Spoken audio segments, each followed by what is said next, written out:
नमस्कार दोस्तों। UP special के प्रश्नों को हम देख रहे थे, उसी में ये प्रैक्टिस सेट है जो प्रीवियस ईयर क्वेश्चन पे ही बेस्ड है। इसको देख लेते हैं। देखिए, पहला प्रश्न है, उत्तर प्रदेश की दूसरी राज्य भाषा क्या है? तो याद रखिएगा, पहली भाषा का दर्जा तो हमेशा हिंदी को ही मिला हुआ है। जो उत्तर प्रदेश का राजभाषा अधिनियम था, उसमें 1951 में, राजभाषा अधिनियम 1951 में पहली राजभाषा हिंदी को निर्धारित किया गया था। इसके बाद 1989 में संशोधन किया गया एक बार, और दूसरी राजभाषा के रूप में, यानी उत्तर प्रदेश की दूसरी राज्य भाषा के रूप में उर्दू को शामिल किया गया। तो कई बार सन भी पूछ लेता है, ये भी याद रखिएगा। तो प्रदेश की आधिकारिक तौर पर दूसरी राज्य भाषा उर्दू है। अब देखिए, 91 से 2000 के दौरान उत्तर प्रदेश में साक्षर व्यक्तियों की प्रतिशत वृद्धि 1991 से 2001 के बीच बोल रहा है। देखिए, 1991 से 2001 के बीच अगर बोले तो ये वृद्धि 16.7 थी।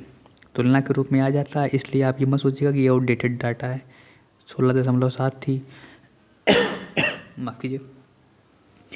इसके अलावा जो 2001 से 2011 के बीच में थी, वो 11.34, यानी जो अभी के जो डेटा है, अंतिम जनगणना जो हुई है, वो 11.34% की वृद्धि हुई है साक्षरता में। ठीक है ना, 10 की वृद्धि जो है। अब 2011 की जनगणना के अनुसार निम्नलिखित में से उत्तर प्रदेश के किस जिले की जनसंख्या सबसे अधिक है? प्रयागराज की है, 60 लाख के आसपास है। ठीक है ना, 59,54,000 करके है, लेकिन ये 60 लाख आप ऐसे याद कर लीजिए। सबसे ज़्यादा जिले की जनसंख्या प्रयागराज की है। लखनऊ योजना किससे संबंधित है? देखिए, लखनऊ योजना सड़कों से संबंधित है। ठीक है ना, 1981 में भारतीय सड़क कांग्रेस द्वारा योजना लाई गई थी, और इसमें सड़कों के निर्माण और मरम्मत से संबंधित प्रावधान थे। तो लखनऊ योजना सड़कों से संबंधित है, ऑप्शन डी हो जाएगा। उर्दू को द्वितीय राजभाषा का दर्जा हमने पढ़ दिया। इसको द्वितीय राजभाषा का दर्जा मिला था 1989 में। ठीक है ना, राजभाषा अधिनियम जो प्रदेश का था उस 1951 का, उसमें एक संशोधन करके इसे 1989 में द्वितीय राजभाषा का दर्जा दिया गया। उत्तर प्रदेश में कृषि विश्वविद्यालय पूछ रहा है। देखिए ना, केंद्रीय नहीं पूछा है। अच्छा, ये आपको नहीं बताना है कितने कृषि विश्वविद्यालय हैं। तो कृषि विश्वविद्यालय हमारे पास 5 हैं, कानपुर, अयोध्या, प्रयागराज, मेरठ और बांदा में।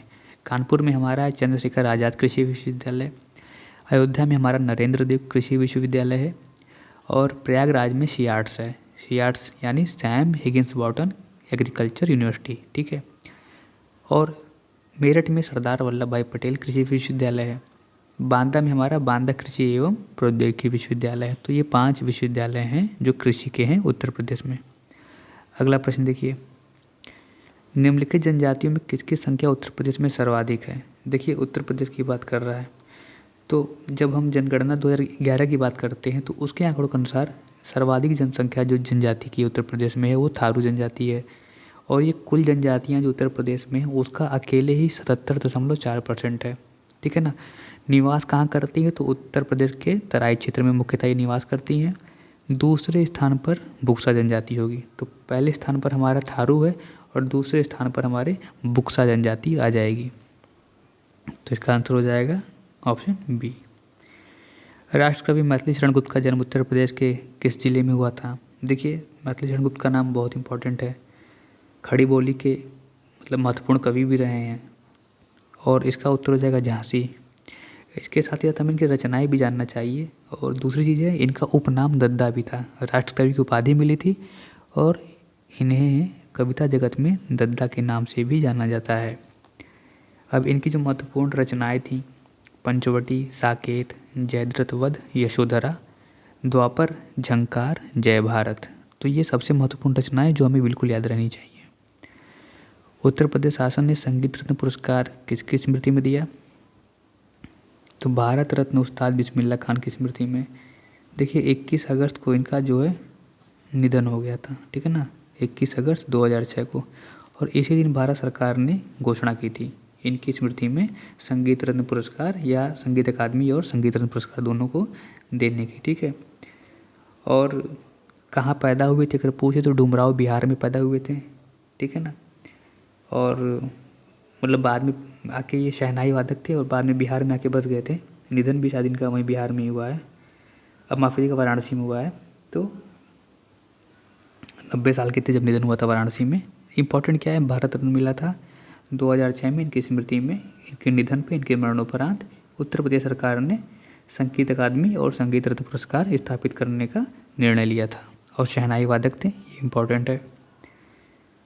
अवध राज्य, जिसे अवध भी कहा जाता है, 1722 से 1856 तक मुस्लिम शासकों का शासन था। अवध पर शासन करते समय शासकों ने निम्नलिखित में से कौन सी उपाधि धारण की थी? तो ये उत्तर प्रदेश के लोगों के लिए कोई कठिन क्वेश्चन नहीं है। नवाब की उपाधि इम्पोर्टेंट क्या है? अवध की जो स्वतंत्र स्थापना हुई थी वो 1772 में। आपको पता होगा मुगल केंद्रीय सत्ता औरंगजेब के बाद कमज़ोर हो गई थी। उसके बाद धीरे धीरे जो क्षेत्रीय राज्य थे वो अपने आप को स्वतंत्र करते गए। उसी सिलसिले में अवध के शासकों ने भी अपने आप को स्वतंत्र कर दिया था। और 1772 में सआदत खां बुरहान उल मुल्क की उपाधि के साथ नवाब के रूप में बैठे, ठीक है। और अंतिम नवाब पूछ दे तो पहले तो सआदत खां हो गए, अंतिम पूछ दे तो वाजिद अली शाह। और 1856 में लॉर्ड डलहौजी ने अवध को ब्रिटिश शासन के अधीन कर लिया था, ठीक है। मध्यकाल में उत्तर प्रदेश के किस जनपद को शिक्षा केंद्र कहा जाता है? सिराज हिंद भी कहते हैं और पूरब का सिराज भी कहते थे, जौनपुर को कहते थे। ये प्रश्न बार बार पूछा जाता है, ठीक है ना। देखिए, जौनपुर की स्थापना शर्की राजवंश ने की थी और यहाँ पर शेरशाह सूरी और मलिक मोहम्मद जायसी जैसे जो लोग थे उन्होंने भी शिक्षा प्राप्त की थी जौनपुर में। बीबी रज़ा बेगम का मदरसा भी जौनपुर में है और यहाँ का प्रसिद्ध शिक्षण संस्थान भी था। इसे बीबी रज़ा ने ही बनाया था, ठीक है। तो ये इम्पोर्टेंट है यहाँ पे।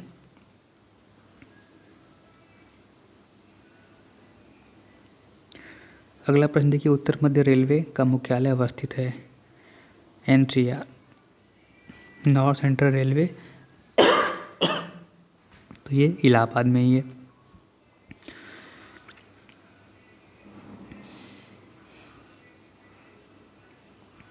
अब देखिए, मिलान करना है सूची में।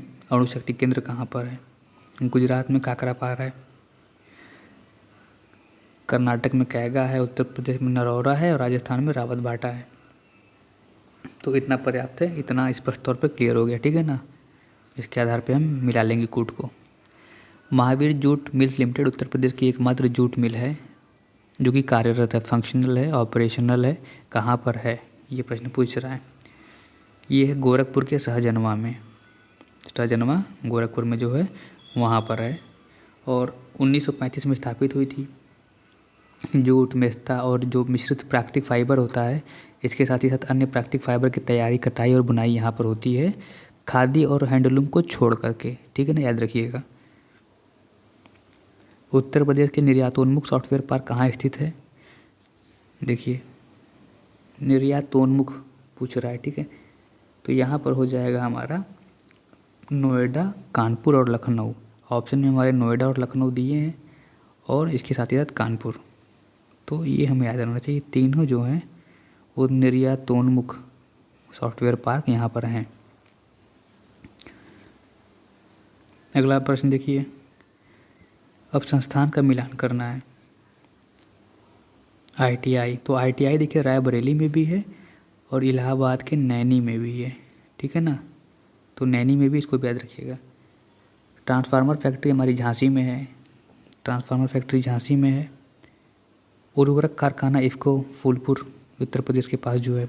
कृत्रिम अंग निर्माण निगम ये कानपुर हो जाएगा।